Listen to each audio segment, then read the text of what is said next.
Bangkok, on a des idées préconçues, il faut le dire. Hein? On pense vraiment que c'est un peu comme dans le film, qu'on va se faire enlever puis quasiment vendre un rein, genre pouf, en rentrant en place.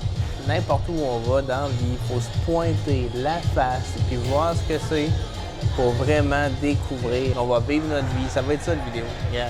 Je vous préviens, ça ne sera pas exactement un rôle là, de ce que tous les touristes font. Nous, on va y aller à notre goût, troupe style. Watchez-vous les troupes.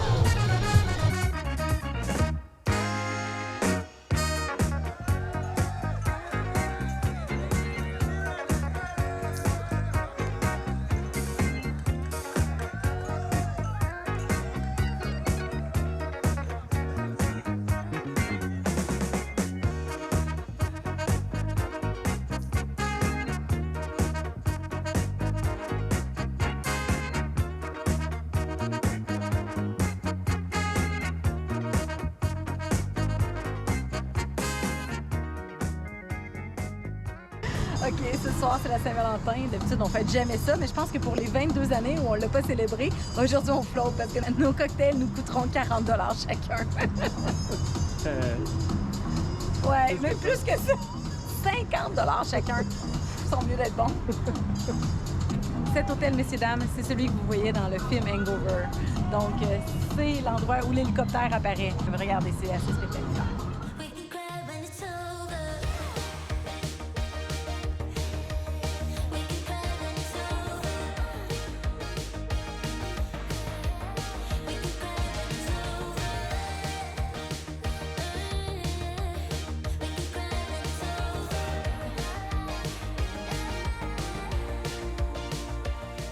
Wow! Hey, check ça! C'est complètement fou! OK, on trouvait que la vue était folle de l'autre côté, côté bar, mais côté restaurant, ça n'a pas de bon sens. C'est incroyable combien c'est beau. Wow, je suis stupéfaite. Wow! Wow, wow, wow. Come on! Oh, wow, come on. Impressionnant. Ça valait la peine, ces cocktails-là.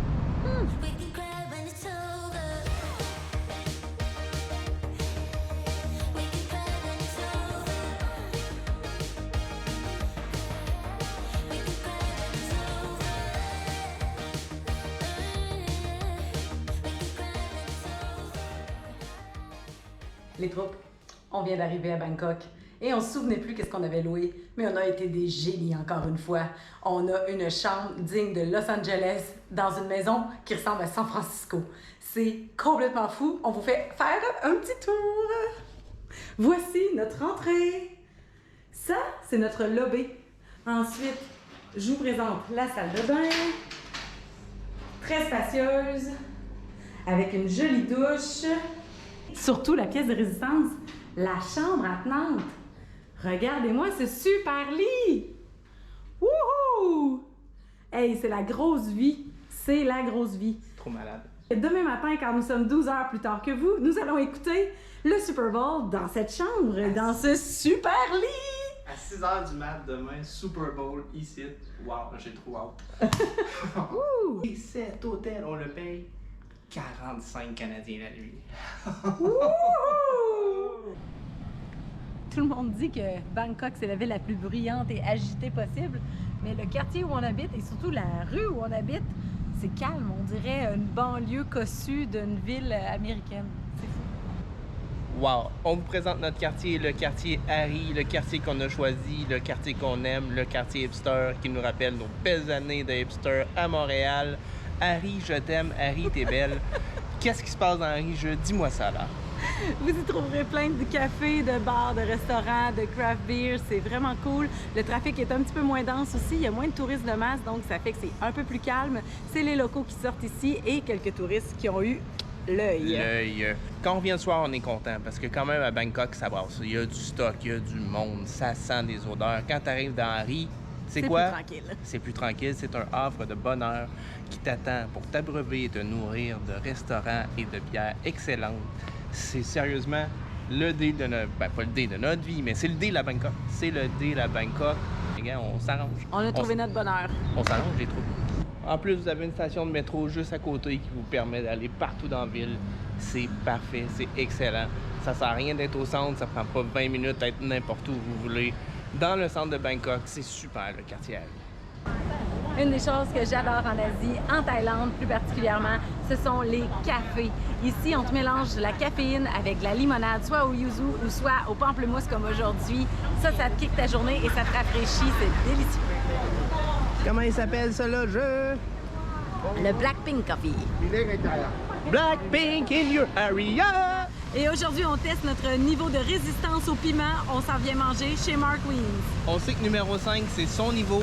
Le numéro 5, on n'est pas sûr qu'on le veut. Oh non, on l'atteint pas, c'est certain. C'est un plat que j'adore, c'est des stir fry au hot basil, donc du basilic frit avec de la viande hachée, porc ou bœuf ici, servi avec du riz et un œuf de canard frit.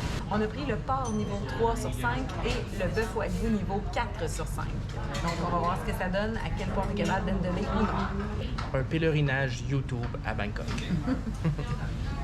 Alors, je commence sur le bœuf. Ça a l'air délicieux ce soir-là. Niveau 3, mais c'est bon. Le bœuf est d'une tendreté exceptionnelle. C'est époustouflant. Wow! Là, j'essaie le porc haché, mais niveau 4. Ah, c'est délicieux. Délicieux. C'est fort, là. Mais j'ai pas une si grande différence entre les deux présentement. Plus le plat avance, plus j'ai chaud. Quand même, ça kick. C'est une bonne dose de piment, c'est délicieux et c'est vraiment une réussite. Mais j'en ai pour mon argent et j'ai la bouche en feu.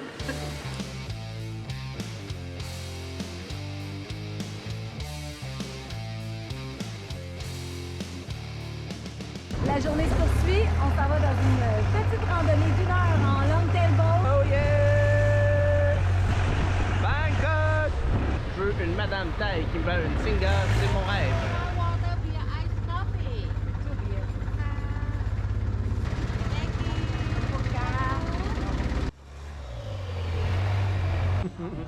Voyager en Thaïlande, c'est incroyable. C'est tellement safe. Sérieusement, il faut faire quasiment attention de faire attention. C'est très agréable. Et beaucoup moins épeurant qu'on pourrait penser. N'hésitez pas à voyager. Et c'est un autre gros call par... Et vous le savez, les troupes. Nouvelle découverte. On s'est trouvé un nouveau pote. C'est un peu gigantesque. Il s'appelle Bouddha. Ce grand Bouddha est à couper souffle. Ouais, ben la journée de barque, ça délivre de plus en plus. Là. Ah oui, ah oui. C'est Cette malade. randonnée-là, c'était à faire, c'était magnifique. C'est d'un must à Bangkok. C'est le fun parce que c'était de la surprise. On savait pas ce qui nous attendait, puis c'était découverte en découverte. Et le gros Bouddha doré, j'en avais jamais entendu parler, c'est fou raide. Puis la stupa avec le plafond fabuleux, l'espèce de stupa en jade gigantesque, c'était incroyable. C'était incroyable. Malade. Wanna wait for you. I don't wanna wait. Ah, je crois qu'on est arrivé au plus bel endroit de toute la ville pour regarder le coucher de soleil. C'est fou, en face du Wat Arun. C'est ça son nom? Ouais. Wat Arun. Ça fait les meilleurs sunsets de toute la ville, d'après moi. On a pris la décision sur un coup de tête. Ça a amené à du bonheur. Peut-être pas la meilleure de notre vie, mais une pas pire. Aujourd'hui, nous visitons le Grand Palais de Bangkok. C'est l'endroit où la famille royale habite depuis le 18e siècle. N'oubliez pas vos manches longues, vos pantalons ou votre jupe longue, car Sébastien a été obligé d'acheter une paire de pantalons douteuses à 200 bahts, soit à 8 $. Pensez-y. Les détails de ces immeubles en mosaïque et en faïence sont vraiment extraordinaires. Il y a plein de couleurs, plein de détails en 3 dimensions. Ça forme des motifs géométriques, des fleurs. C'est de toute beauté. Je pense que j'avais pas vraiment d'image mentale de l'endroit qu'on allait visiter. Et finalement, ça s'avère époustouflant.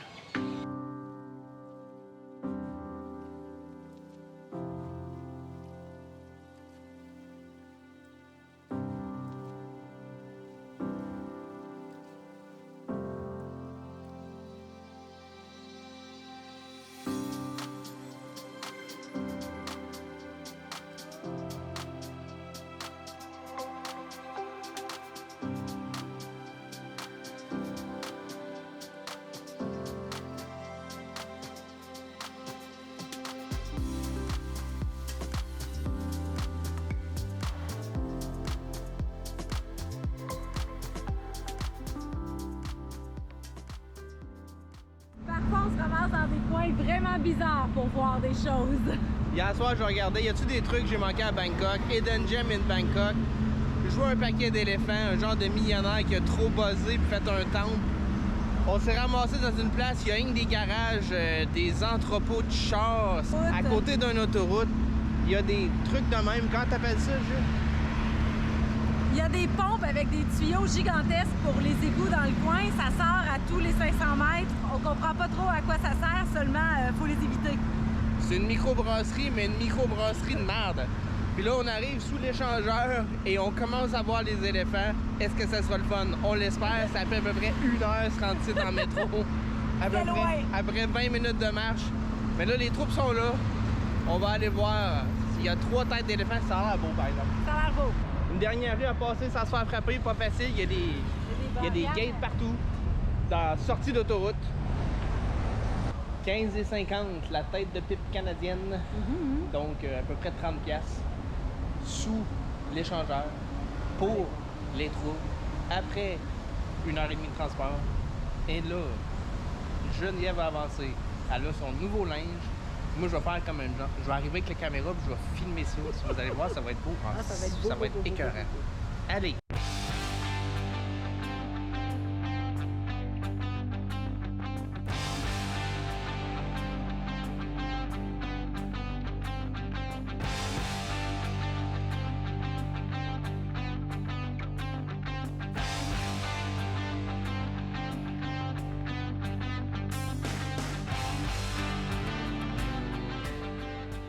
Ça s'appelle le musée Erawan. Erawan, c'est le nom d'un millionnaire architecte qui a...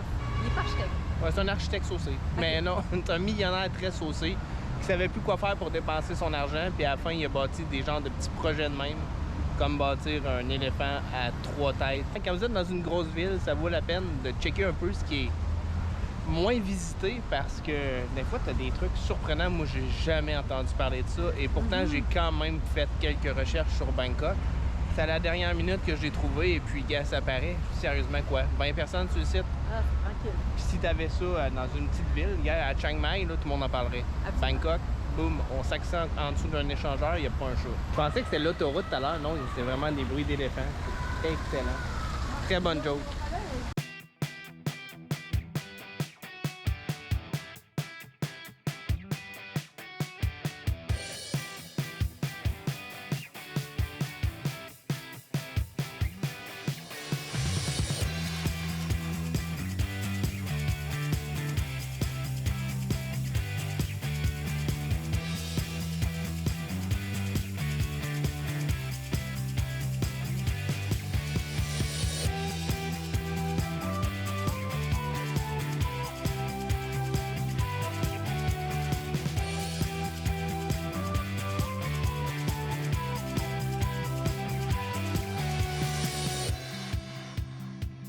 C'était complètement fou. Les images parlent d'elles-mêmes. C'est un spot incroyable à voir à Bangkok. Wow, j'aurais regretté toute ma vie de ne pas être venue ici. On a perdu la notion du temps. Je sais pas ça fait combien de temps qu'on est là, mais c'était trop trippant. Là. Ben là, il faut y aller. On a plein d'autres trucs à faire, Ah, mais non, ça a c'est été fou, bien là. plus long qu'on pensait. C'était magnifique. All right.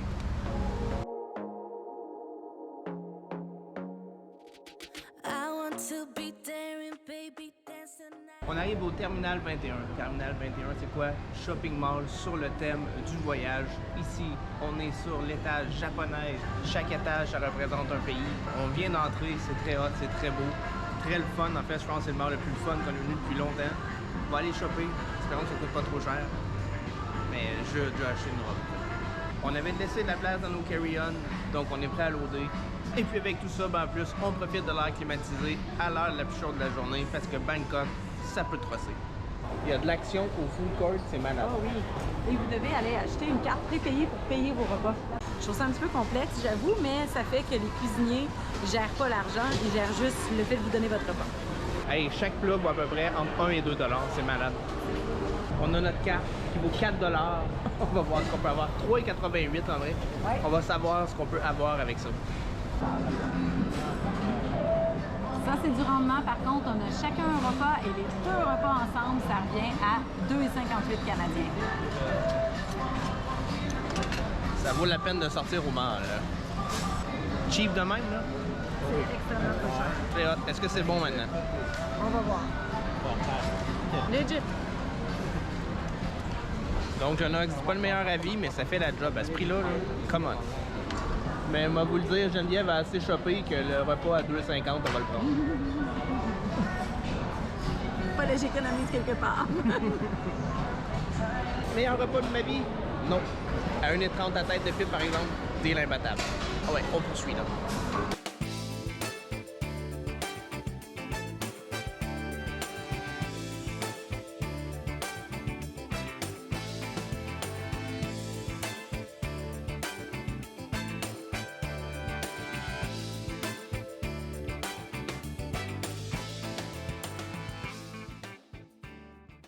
Nous sommes un mardi. Qui dit mardi dit Reclining Bouddha, la journée officielle du Bouddha couché. Mardi, c'est là que Bouddha s'est recliné pour aller vers le Nirvana. Donc, on tripe trop d'être là le mardi. Est-ce qu'on va aller au Nirvana, nous aussi? Je suis pas prêt, là. Je pourrais aller au bar aussi bientôt, là. Mais on va quand même aller voir Bouddha reclining dans quelques minutes. Ça va être spectaculaire.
Les troupes, c'est...